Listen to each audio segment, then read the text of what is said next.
Si c'est pour avoir l'estomac d'un musulman où ça pète à la première tranche de bacon, c'est pas la peine. Recevoir du sang de couffard? Non, jamais. Me faire greffer l'organe d'un pédocriminel ou d'un meurtrier, c'est pas cool cool. Alors, tout d'abord, sachez que vous ne saurez pas de qui ça vient. Et d'ailleurs, nous non plus. Pour le sang, par exemple, c'est pas marqué si c'est du sang de Guadeloupéen, du sang de Japonais ou du sang d'Algérien. C'est juste marqué A+, O+, etc.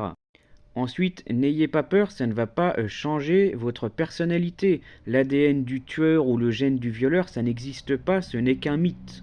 Si demain je perds mon bras et qu'on me greffe le bras de Francis Ngannou, je vais pas devenir combattant professionnel de MMA, je vais pas savoir me battre, je vais juste avoir un bras qui ne sera absolument pas en accord avec le reste du corps, c'est tout.